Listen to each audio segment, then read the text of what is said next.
Welcome, Stuart Franklin from the Suffolk Chamber. This is a second of our interviews today with our sponsors. So first of all, Stuart, thank you to the Suffolk Chamber for being one of our sponsors for this event this week. And it's great that you can join us for this interview. So those who were with us earlier will know that we spend about 15 minutes with me interviewing the sponsor.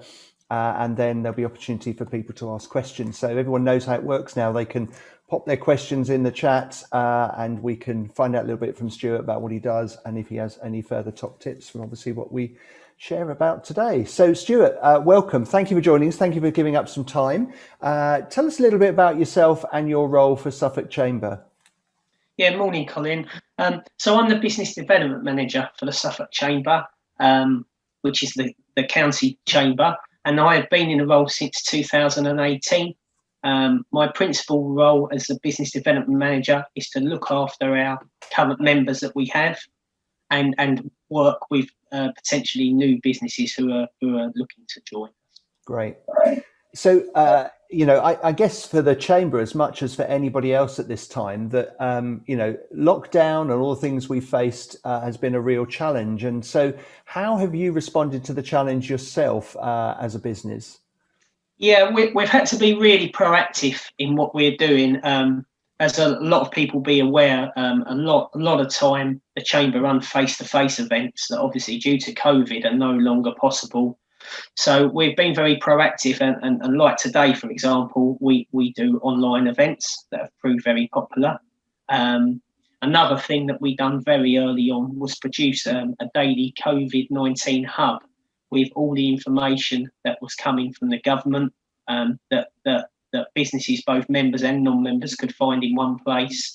And we got really positive feedback on that, links to helpful tips, links to grants, that kind of thing. So we've been really proactive on that as well as lobbying the government for help for businesses with furlough, reducing business rates at this difficult time. Yeah. Well, on behalf of all the businesses here, we want to just thank you then for your lobbying, because obviously some of that has really helped us as businesses. It's been a real challenge over the last year. And obviously one of the things that we're looking at today is how we continue to kind of bounce back, to emerge from this situation. And so what you've talked about there is adapting. And so how have you learned to adapt in these circumstances, and what have you learned? What I've learned is that speaking to a lot of different businesses, they have been very flexible themselves. So that's always good. In terms of business models and what's going on there, I've learned that businesses are very resilient. They at the same time do have to cut costs, but if they can see a reward for an investment, then they're still prepared to do it if it's of benefit to the business. So we have learned as a chamber that the more help and advice we can offer to businesses, it's greatly appreciated, and in return, hopefully that they can see the benefit of working with the Chamber of Commerce. Yeah. So there's a thing for us as business, and we picked this up in our earlier interview, just around making sure we can get advice, seeking out that networking, really important to help you kind of adapt and work out how you can move forward as a business. So you've got many members in the chamber, haven't you? All of different sizes businesses. But what have some of the small or micro businesses that you've been in contact with done to kind of bounce back from the challenges of COVID-19? Yeah, I mean, as a chamber, we have well over 1,000 businesses that are members of ours. A lot of them are SMEs and smaller businesses, of course. I always use the example of a business. So we had a business that had a business model. COVID-19 came along and financially they was hit. So they looked at their business model and looked to see what they could do differently to make revenue and survive, essentially. So they focused on producing going down like the deep cleaning market in terms of hand sanitizer and things like that. They wasn't originally a business that focused in that area, but they saw something in the market to look at, and they produced PPE, deep cleaning materials to help businesses, and they have actually flourished. And speaking to them fairly recently, they're looking at actually keeping that model going forwards as well as running their business. So the biggest advice I give to any business is always think, be proactive. They didn't stand still and just wait for COVID to finish. They looked at their business model, looked at where they could potentially see something in the market for them, and have adjusted really well. And actually now they're going to be coming out the other end fairly good shape. Yeah, so you've got a small business there that just is clear on what their kind of purpose is, but saw that actually the things that they were doing, the what's, perhaps weren't working during COVID, saw opportunities that still fitted their kind of core purpose and have kind of got on with it. So it's a really good example of a small business. Are there any other examples from businesses that you've worked with? Is it that key thing around adapting? Adapting their business model by all means, looking at their outgoings and incomings, of course, in these times, and looking at the value in things that they're going to do ultimately by being ahead of the game, being proactive. Getting the staff the right mindset's really important as well in these times. And speaking to a lot of businesses, the mindset of the staff is really key. Still having a positive attitude. COVID is here, but at the same time, let's look at the positives. That's where we can make business. So it's really important for businesses to remain positive and just get through this really difficult time. And then, once this is hopefully past us, looking forwards, they'll be in much better shape. Yeah. So thank you for those tips as well, Stuart. And so what is the Suffolk Chamber actually doing to kind of help small and micro businesses as well? So you've given us an example of a small micro business that sort of helped itself, but how is the Chamber helping small and micro businesses? As a county chamber, we work regularly with the MPs in the region, and we do a lot of lobbying on behalf of all of our members. I've got a note here of a couple of the schemes that, as a Chamber of Commerce, we've lobbied for, and ultimately the British Chambers of Commerce who make up the the Chamber community.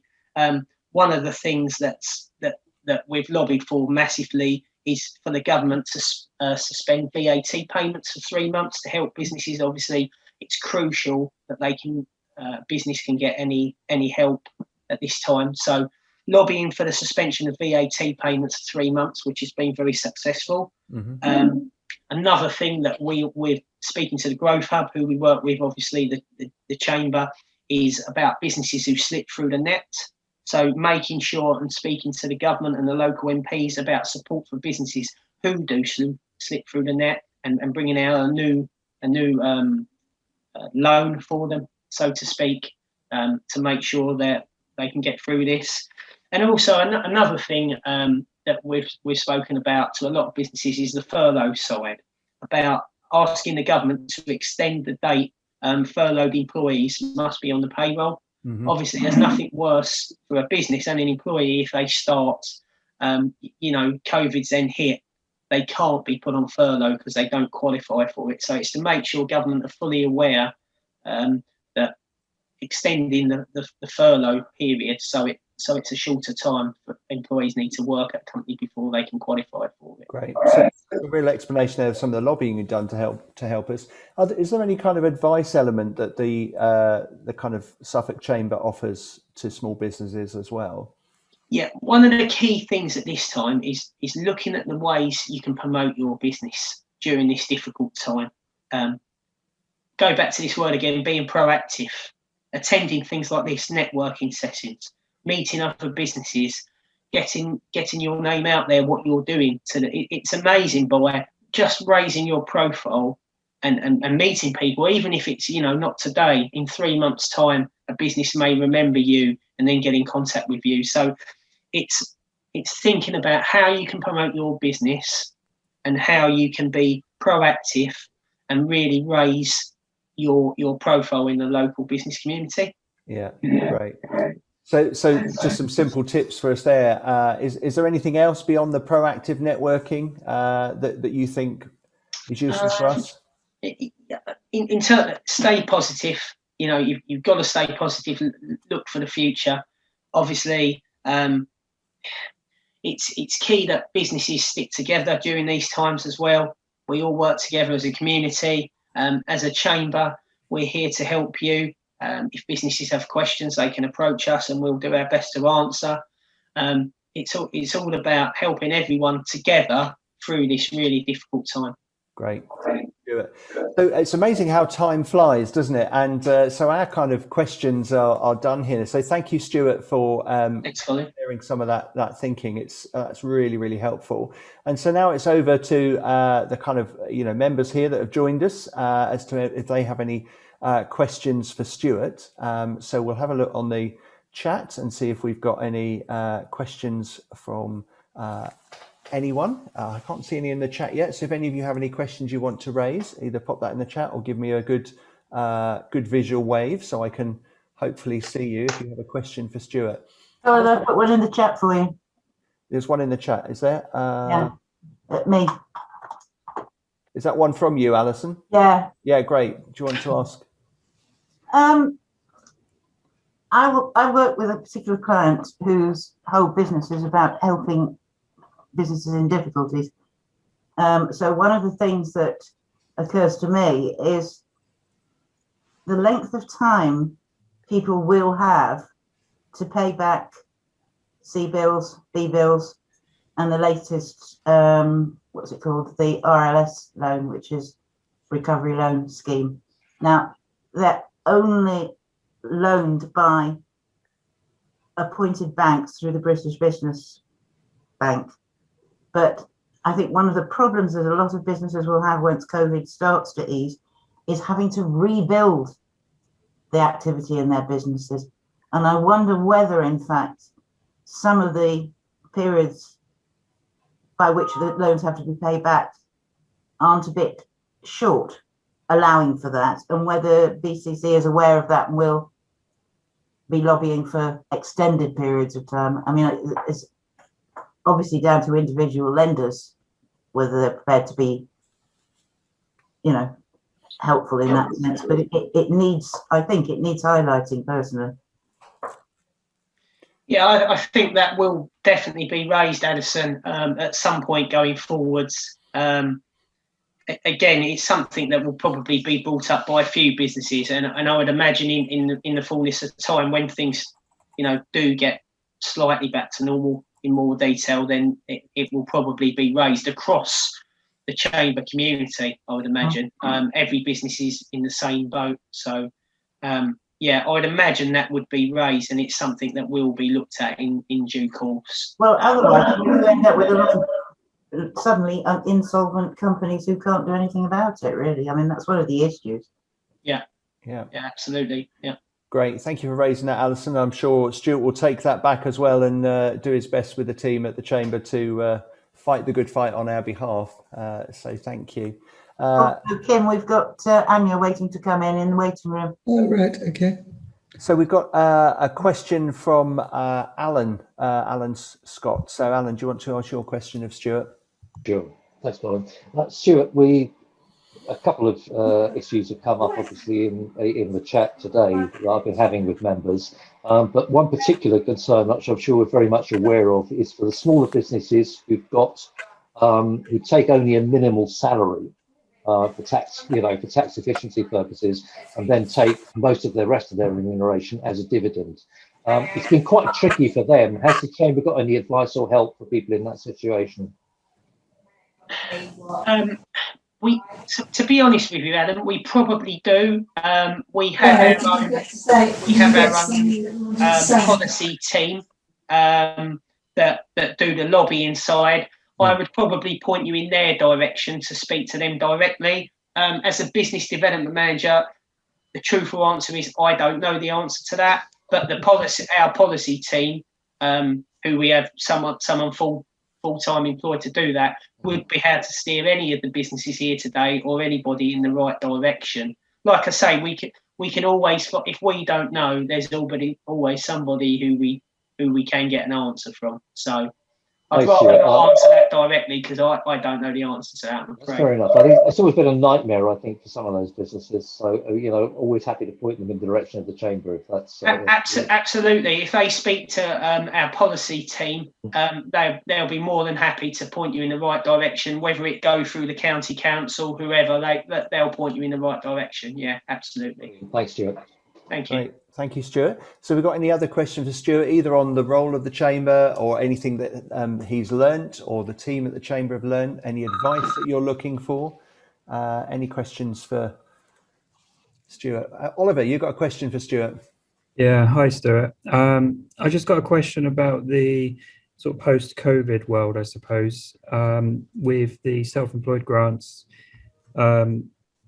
HMRC's perhaps perceived aggressive attack at clawing some of that money back, and whether there's any sort of protection, I guess, for members in terms of demonstrating that they generally have been affected by COVID, where HMRC are trying to argue that they haven't. Yeah, again, I think that, as a business, they have to understand that it's a challenging time for everyone, and we have a lot of inquiries about HMRC, trying to chase back the money and things like that. I believe that I think there's certain circumstances where if you're honest with them and say, they will back off a bit, obviously, because ultimately they don't want any business to fail. So that there is a bit of leeway for you guys as business owners and workers to make sure that you're still running, but at the same time, eventually we'll pay back the grants and loans that you've got. So they are quite understanding, and I believe, again, that the policy team at the chamber can probably point you in the right direction of what either you need to say or who you could speak to about this. But I know it's a real concern for businesses, especially the micro businesses, about things like we've talked about now, about repaying grants and loans and things, because at the moment most businesses are just looking to get through this period, obviously. Great. Thank you, Oliver, for raising the question, and Stuart for your advice there, and obviously for those that are members with the chamber, then you've got that that backup to turn to. Just in the chat function, we've got a message from Amanda Jane Frank, where she said she's been a chamber member for years through her various venues that she's worked at in Suffolk, and it's great to have Suffolk Chamber there for advice and support on a regional level. So again, it's one of the top tips for businesses. Make sure you're connected to someone either like the chamber. I know we've got other kind of business support groups here as well. Just connect in for that backup and that support. So Colin, sorry, could I just add one more thing for all the businesses, really? As a chamber, one of the things we offer is what we call our chamber protection service, and that offers free HR, health and safety, legal and tax advice. So that's from a team of experts, and that is an absolute godsend for a lot of businesses at the moment. So like I've said about the chamber can help and our policy team can help, but you can pick up the phone if you engage with the chamber. You can pick up the phone, and you do have free legal tax advice, and they will guide you exactly on what the answers are to them questions as well. I'd just like to mention that a lot of businesses that use the chamber use that service. It's been, as you can imagine, extremely popular at the moment. Great, thank you, Stuart. Thank you for that service as well, and for mentioning it to those who might need it. Any other questions for Stuart? We've just got a few minutes left, so any other questions? Feel free to either wave or put it in the chat. I'm just jumping between the galleries to see all your lovely faces, but see if anybody's waving at me. Kate is waving. Kate, do you have a question for Stuart? It's less of a question than I'd just like to thank Stuart, because we get a massive amount of support from the county chamber, and I couldn't believe how quickly John Dugmore came back when we said we were thinking of going online, and he came back instantly with support. We've had a massive amount of support, so thank you very much indeed for that. How supportive you are. Yeah, absolutely. I'd like to echo that as chair, Stuart. So please do thank John personally from me. Thank you. Yeah, no, thanks very much, guys. That's really nice feedback, and I will obviously pass that back to John. Like I said, ultimately the Chamber's here to help all business, and everybody's in this together. So we're all pulling on the same boat, so to speak. We're all going in the same direction, and we are here to help. Most important. Well, it certainly made it very much easier right at the beginning when there was information coming at us from all directions to have that nice, consistent, really tight, this is business issues, this is what you need to do. I mean, that really made quite a difference. That COVID hub, I think you're probably talking about there, Kate, that was really beneficial for everybody. We got really good feedback on that, and especially in the really early days, it was really helpful for all businesses. No one had heard of furlough, just over a year ago, and all of a sudden, that was a topic on everyone's lips. So things like that was one of the early things that we really engaged businesses with. Great. Stuart, thank you. Our time has flown by, so thank you for those who've asked questions, and thank you, Stuart, for sharing your thoughts. Again, there's a few of these kind of either physical or cyber rounds of applause for you. So thank you for being a sponsor as well on behalf of the Suffolk Chamber being here with us, and so thank you for your time today. So Stuart, thank you. Thanks very much, Colin. I'll just leave my email address, if that's okay, in the chat. So if anybody does want to follow up with me, any other questions you've forgotten, anything else, if you just drop me an email, more than happy to come back to you and take it forwards from there. Great. Thanks ever so much. And then one of the hosts will make sure everybody can see that. So lovely. Thanks ever so much. Thanks, everyone. Great. Thank you, Stuart. Thank you.